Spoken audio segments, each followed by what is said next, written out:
All right, this is continuing the previous lecture, obviously. It turns out my software will only handle 15 minutes at a time. I didn't know that. Again, I'm new to the online lecture stuff, so we'll have to break these up into 15-minute chunks. So I'll get through this lecture pretty quick here and we'll be done with it. But I also noticed my mug in the bottom right corner covered up half my chart, so here's a look at it where you can see the whole thing, the pluses and minuses of the different forms of ownership. All right, let's talk about within an organization, what's the finance role. So I have a chart here that shows sort of who all the stakeholders are in a firm.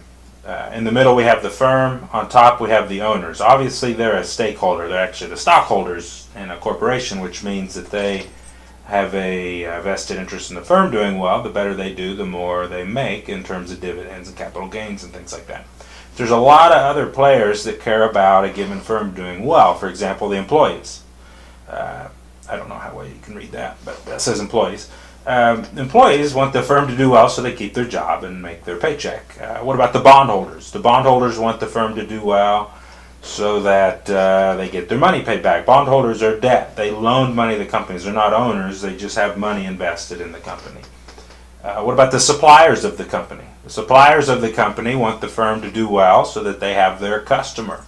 And same, the customers of the firm want them to do well because whatever product they're buying, they want to keep buying, most likely.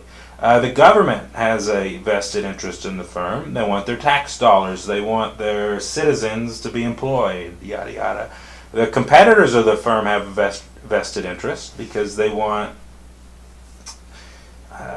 they might not necessarily want the firm to do great because they would rather do great. They would like to take their business, but how the firm succeeds or fails affects the competitors. So there's a lot of stakeholders in any given firm. You could expand this chart more if you wanted to. The point is that any given firm has a lot of different stakeholders that care about how it does. Okay, so it's not trivial. This next chart shows, all right, given the typical corporate structure, where does the finance role play? And again, this might be hard to read. If that's true, I apologize. But you have here what's called the CEO, which you might have heard of as CEO before. That's the Chief Executive Officer. By the way, the question, I just skipped something I didn't need to. When you look at all those stakeholders, let's say you're the CEO. Let's say you're the manager of a firm, which is what a CEO is. They run the day-to-day operations. They're the head man in charge on the day-to-day operations of a corporation. What is your goal? Who are you supposed to please? Are you supposed to please the suppliers, the customers, the government? Who are you supposed to please? It's hard to make a priority list when you have that many different stakeholders. And so when we teach this class in finance, we narrow it down to one goal, which is you want to maximize shareholder value, which is the owners. Meaning you want to make the stock price the highest, the long run stock price the highest you can if you're a manager. So when we make financial decisions, we're asking, how can we increase the owner's wealth the most in the long run? That doesn't mean we don't care about all the other stakeholders. We want the customers to be happy. We want the employees to be happy. We want the government to be happy. We want everybody to be happy. But when you're going to make a financial decision, do we take this choice or this choice? We have to have a decision criterion. Who are we trying to please the most? And so we choose the owners, which is the shareholders, the people who own the company. We try to make them the most happy. Now here, this chart points out that that's not always, we're getting into the end of chapter 1 where they kind of get into ethics. And we're getting into a thing called agency conflict. Agency conflict refers to the fact that the people running the companies are not the owners. The CEO is not necessarily the owner of the company. There's a disconnect. Sorry, that's my puppy over there making a lot of noise, scratching herself. Sorry. That'll happen from time to time on these online lectures. Shareholders are at the top. That's the owners of the company. The CEO who actually runs the company on a day-to-day basis is not necessarily the owner. A lot of times they are the same person, but a lot of times they aren't. And that's called a principal-agent conflict. Principal is the shareholders, the owners. Agent is the actual person making decisions. In between there, in a corporate setting, there's a thing called a board of directors. The shareholders vote on who's going to be on the board of directors. The board of directors is a group of around 10 to 15 people, 12 people usually. I think that's the average. They meet like once a month for a typical corporation. For banks and things like that, they meet more often because they have more responsibility. But the typical board of directors meets like once a month.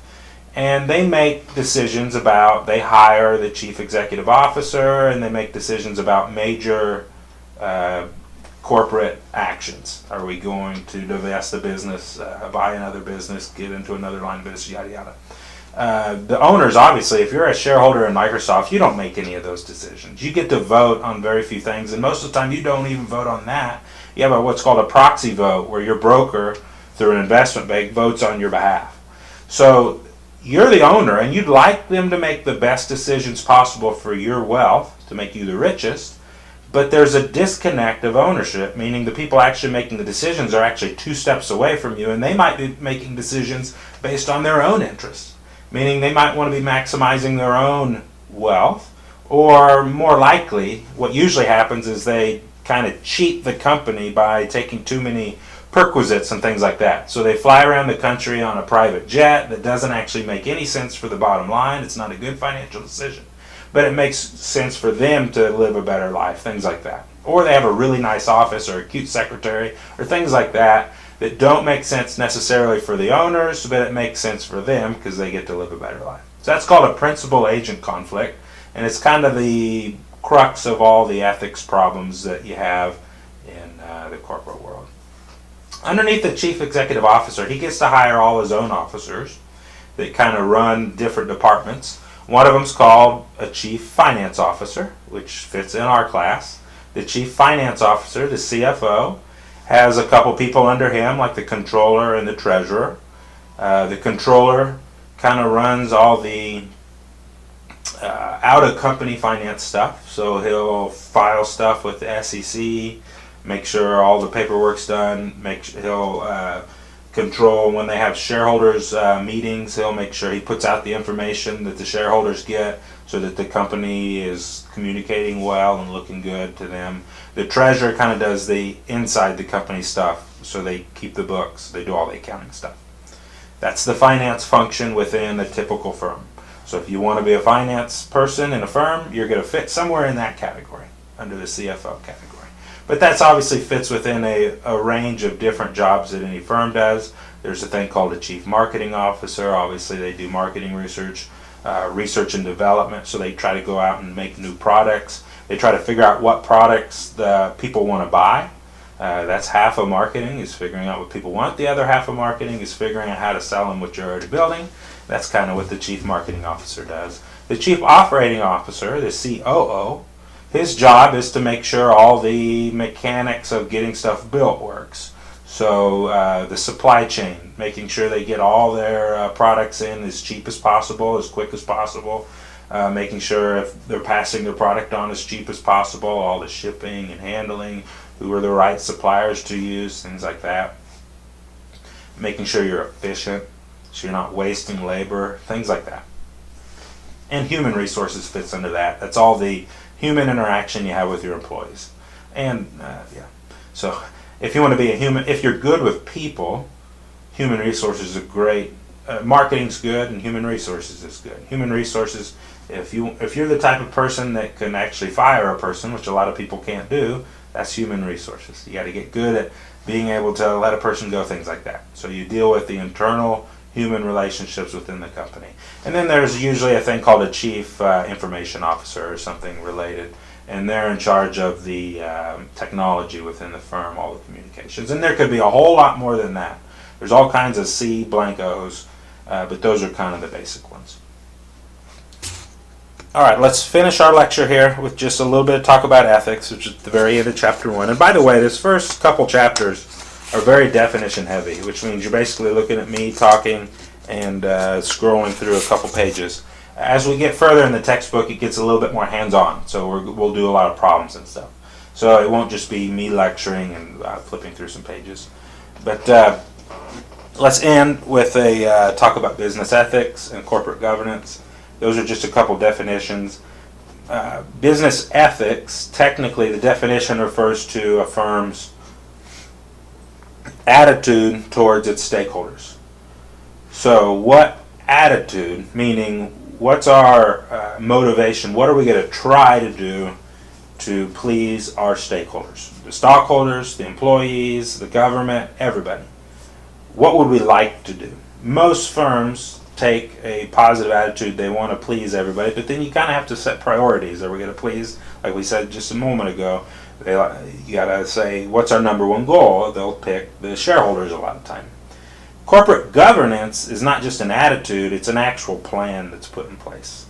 So it's a set of rules that says we're going to do this, this, this, and this in order to meet our ethics goals.